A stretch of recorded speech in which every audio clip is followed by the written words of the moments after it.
Oh, well, shit the bed. Welcome back to PJ's Movie Time. It's me, Bozak. And, I love reviewing all types of movies. It's the last Monday in March, and we're going to review another movie. We're going to review a movie that came out recently, actually came out in January 2025. Wolfman, yeah, distributed by Universal Pictures. And it is directed by a guy who helped come up with the Saw franchise with James Wan. We have Leigh and Whannell. Yeah. He also did the Invisible Man movie they did back in the 2020 during COVID. And he also wrote a movie during COVID because he wanted to do a Wolfman movie. Grr, Wolfman. You think Wolfman, werewolves, werewolves. You like werewolves, PJ? Fuck yeah, I like werewolves, guy. I'm the Wolfman, and I'm gonna get you. At nighttime, turns into this vicious creature, just mauls people, and wakes up the next day. He doesn't know what he did. It's this thing called lichens. In this movie, this Wolfman movie, it takes place in Oregon. This guy's out hunting with his son at a young age, and he's really paranoid and kind of lives off the grid, if you will. And he's trying to teach his son the right ways of hunting, but there's something out there that's not an animal. It's not a man. It's a little bit of both. Yeah, we're talking about werewolves, and there's this rumored Native American tale, this cursed infection, if you will, the face of the wolf. Guy grows up, he's got a family, he's dealing with some marriage problems, and he decides to go out to the old house there in Oregon, the old trail, and because his dad passed away, or well, he went missing, and they declared him passed away. So you see what happens there, but there's something lurking in the woods. And there's always been something lurking in the darkness of our own fears, if you know. I mean, the thought of a human being or turning into an animalistic, like physically changing and just becoming very feral goes all the way back to 1941, The Wolfman, with starring Lon Chaney Jr., who's an excellent actor. And and we've gone through so many damn werewolf movies. And a while back, Universal Pictures, they wanted to revamp the whole, the dark universe, you will. They were doing that Mummy movie with Tom Cruise, and kind of sucked. And they were going to do this whole thing, Dr. Jekyll, Mr. Hyde, and eventually that kind of deteriorated. Then Ryan Gosling said, "Hey, I want to be a part of the Wolfman movie. I'll help produce that shit. I'll star in it." So then you had Ryan Gosling going to be the Wolfman, and that kind of fell through. Then Leigh Whannell, yeah, picked up on it, and he wrote it. Not only did Leigh Whannell direct this, he also wrote it along with Corbett Tuck. And Leigh Whannell, you're thinking, oh, I recognize it. Yeah, like I said, I mentioned you the Invisible Man movie, which is really good. Go check that out. I also did Saw, and there's also that movie Dead Silence, which I reviewed last week on Soundfest 2024. Go check out the playlist. But good stuff here.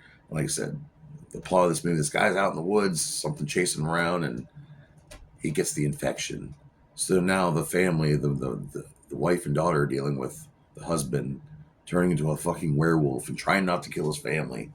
It's not bad. And when I first watched it, I didn't think too much of it. Then I gave it a second watch, and I learned to appreciate it more. It has some really good cinematography. These shots of Oregon, they're really good. I'll get into that. Let's keep rolling into that. We have the budget of $25 million they had to make this motherfucker, and they banked about $34 million. Not as much as they wanted, but they got decent. They made their money back, and I think it's pretty decent, honestly. And starring in the movie, we have Sam Yeager playing the father of the main character. His name's Grady Lavelle. We have Julia Garner playing Charlotte Lavelle, the wife. And yeah, she was also in Ozark. And then starring in the movie, Christopher Abbott, which I think he does a really good job in this movie. But if you're not familiar, he was in that movie Poor Things, and he's playing Blake Lavelle, the dad who's turning into a freaking werewolf before his family's very eyes. I mean, and there's some really cool stuff in here. The makeup looks really cool, some cool special effects, and the way he perceives reality after he starts transforming is really cool. Another thing, this movie is they also focus on the 7 stages of grief that this wife has to go through in one night. She's lost her husband. There's no turning back from this case of rabies, this Native American tale of the face of the wolf. The daughter's terrified. And yeah, so you got two werewolf guys out there in the woods, and you know what's really cool? There's a fucking werewolf fight in this movie. And the cinematographer for this was Stefan Desquille, and they filmed a lot of this in New Zealand. Like I said, some really beautiful shots, especially out there in the woods over in the South Islands, Queenstown. Really good stuff. For the cinematography alone, it's really good, I think. Makeup artist to Ten and Godamer, they really focused the look of the werewolf based off of a real disorder, a real disease called neurodegenerative disease, ALS. And this makeup took about 2 to 7 hours, depending on how they were filming that day. What I think's really cool about this is the fact that he's losing his teeth, that he's popping out his fangs, that his fingernails are falling out. He has to pop his jaw in a new place because he's turning into something beyond human, something vicious, something very feral, like I mentioned earlier. But yeah, it's a really dope movie. And if you're not familiar with werewolf movies, which I would find strange if you weren't, I'm sure you've heard of them. But like I said, the 1941 classic starring Lon Chaney Jr., that's a damn good one. And there's some sequels for that. And we also have the Benicio del Toro starring in the 2010 remake of Wolfman. And that's not too bad. I'm not too crazy about the CGI. We also have the two 1981 classic werewolf movies, American Werewolf in London, which is kind of funny and scary. The Howling, which is one of the best werewolf transformations I've ever seen. And then later on, we would have Silver Bullet in 1985. But some good stuff. Werewolves are cool. I'm not going to talk about the Twilight movies. And if you like them, that's cool. But we're not talking about those werewolves. Although they were the coolest part of that movie. You guys want me to review Twilight now, don't you? Fuck. All right, but those are some werewolf movies. But this one, Wolfman from 2025, Universal Pictures. It's a pretty good movie.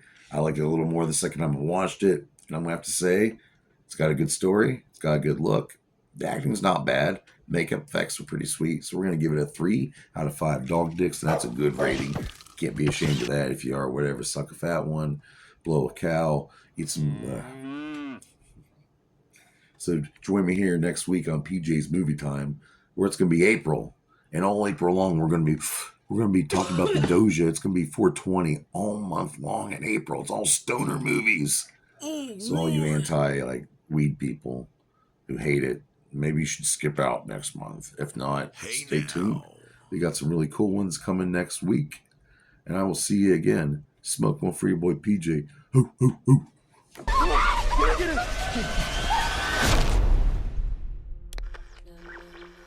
Hello? Can anyone hear me? Hello? We were in an accident. Daddy, are we gonna die? No, it's my job to protect you. And we were attacked. I think my husband was infected.